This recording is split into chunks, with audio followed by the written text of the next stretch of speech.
on steady ground. I'm not thinking about you.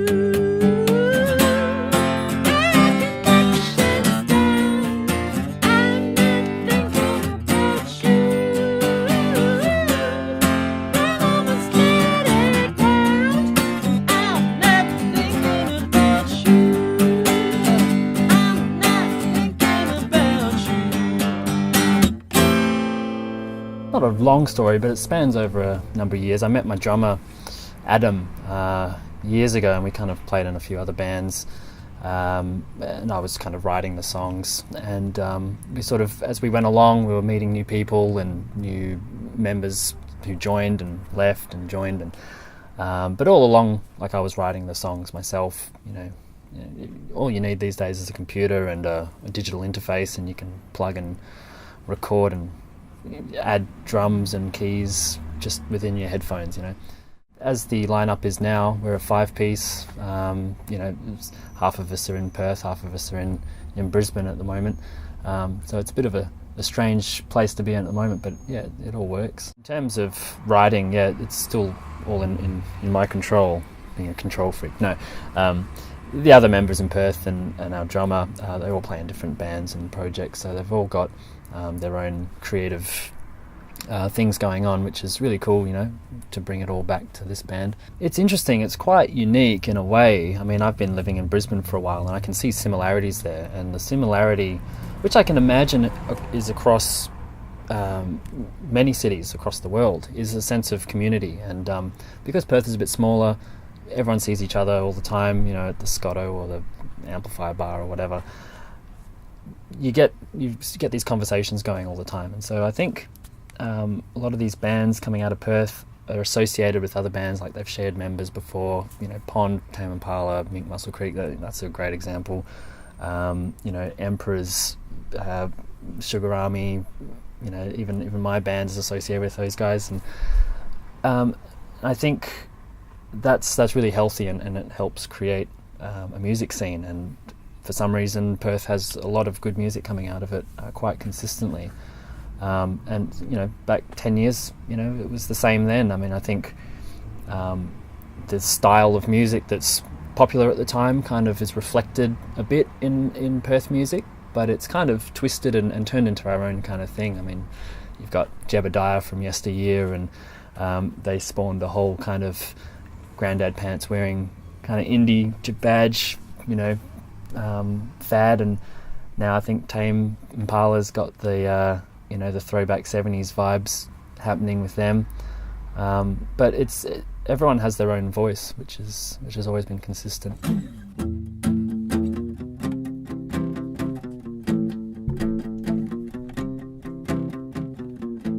You don't know what you're missing when you turn down what I got for you. You got money, but you ain't got no sense. Honey, you ain't got no clue.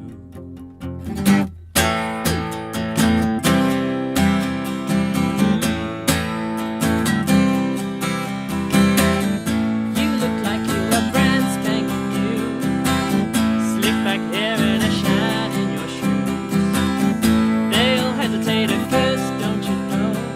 But baby, they ain't never say no.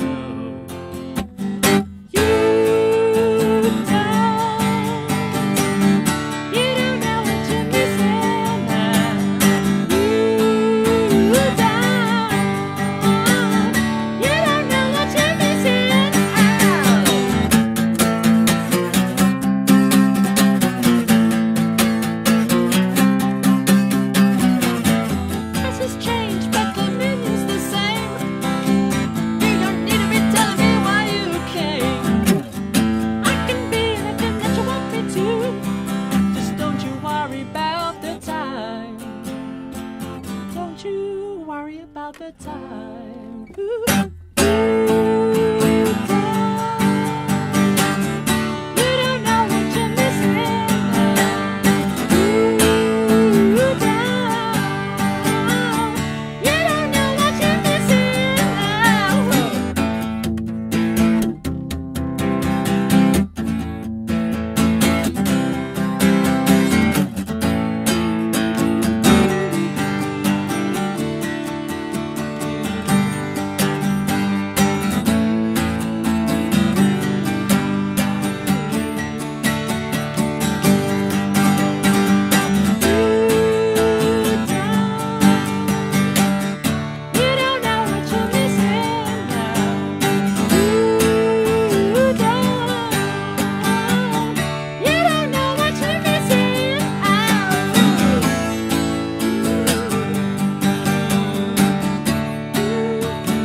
All right. Well, I've got two songs, two books here, which both are quite similar, and they both represent us in a way, and represent all bands, I think.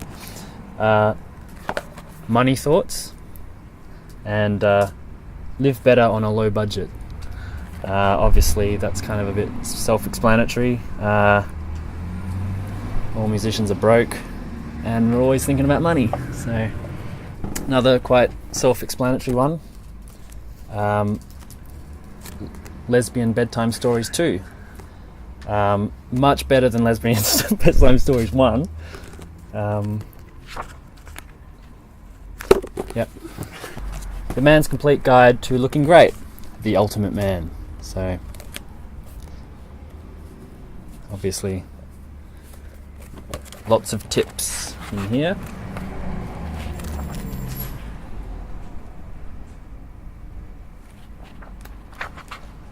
I don't know. They're not that great, actually. Is The Hungry Caterpillar, a classic. Spoiler alert, the caterpillar does become a butterfly at the end, which is much like me and my musical career. Such a good book. Look at all these pictures.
get off my lawn.